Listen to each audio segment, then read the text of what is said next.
Olá, vamos falar hoje do uso de voluta dupla em bombas centrífugas. Então, por que usar voluta dupla em bombas centrífugas? Vamos ver a motivação para isso. Antes de falar em voluta dupla, é importante que entendamos como ocorre o esforço hidrodinâmico do fluido no interior da bomba centrífuga de voluta simples. Então, uma bomba de voluta significa uma bomba onde o rotor é descentralizado em relação ao centro da carcaça da bomba, ou em relação ao centro da voluta. Então, isso significa que o centro do rotor está defasado em relação ao centro da voluta. Então, nós temos aqui o centro do rotor e o centro da voluta está em outra posição. Então, existe uma defasagem entre os centros. Com isso, o rotor se aproxima mais como se fosse um caracol da parede da voluta. Então, na região chamada lingueta da voluta, ele está mais próximo, o rotor está mais próximo e a sua circunferência vai se afastando da carcaça da voluta à medida que ela se afasta da lingueta, ou seja, formando um caracol. Então, nós vemos aqui uma região meio que uma espiral. Né? Bem, então isso traz uma grande vantagem em termos de rendimento para a bomba, mas também tem suas consequências em termos de esforço hidrodinâmico. Então vamos dar uma palhinha aqui porque é que isso ocorre. Então temos aqui o centro do rotor, a lingueta da voluta, vamos passar uma linha passando a extremidade da lingueta e o centro do rotor. Com isso, o que eu pretendo com isso? Eu pretendo dividir em duas seções aqui o interior da voluta.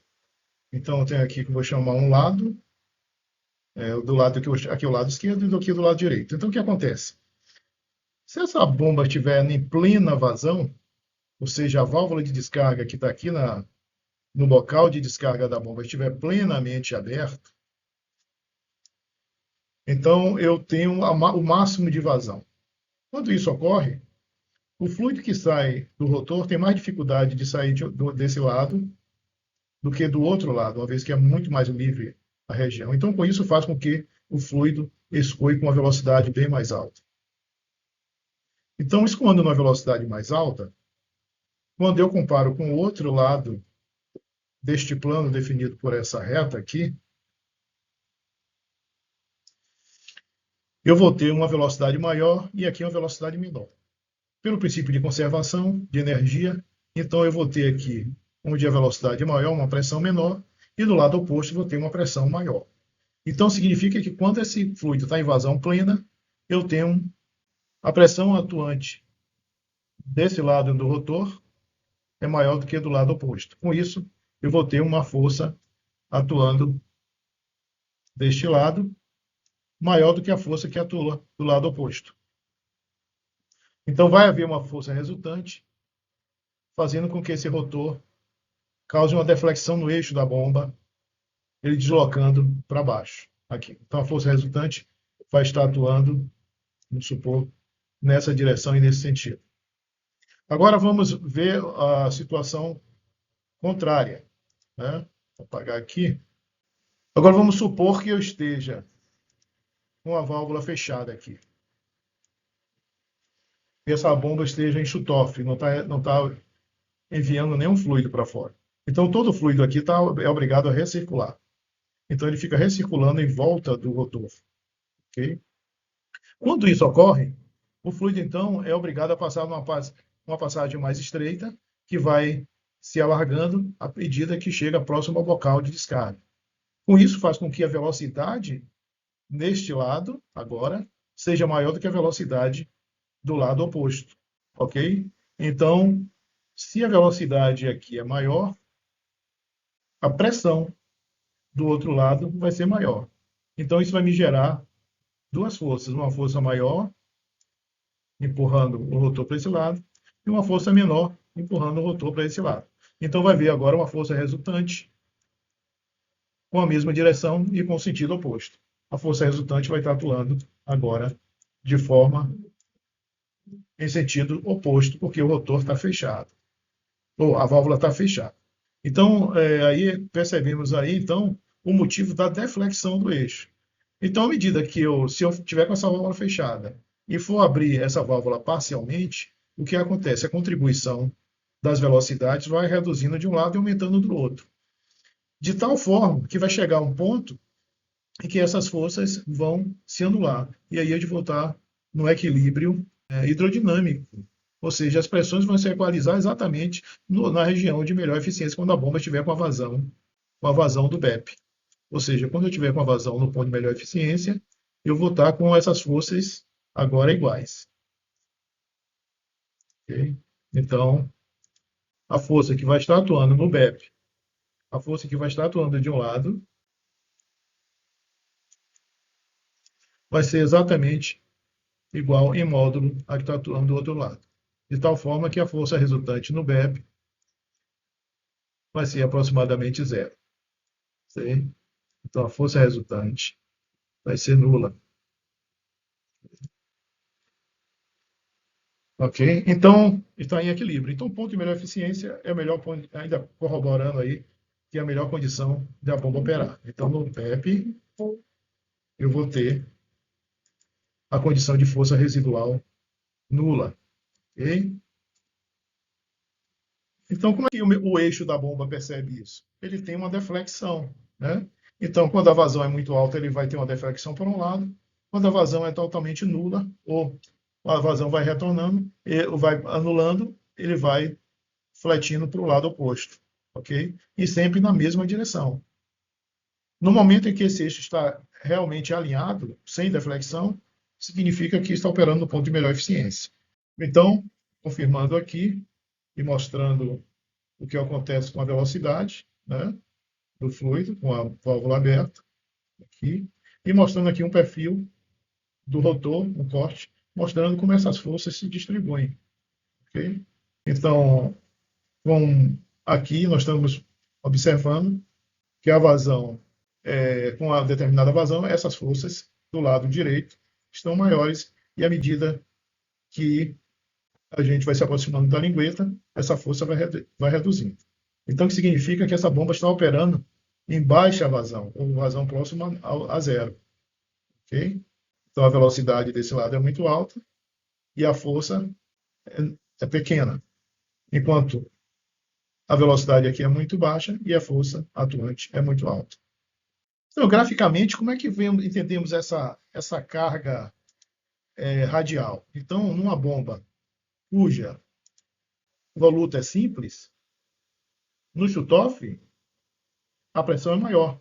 Então, a carga radial é máxima. Né? Então, o que é que vai acontecer? Na medida que eu vou aumentando minha vazão, a carga radial vai reduzindo, como vimos, e chegando no BEP eu tenho um menor valor de carga radial. E quando eu aumento a vazão, ela muda de direção e aumenta a intensidade novamente.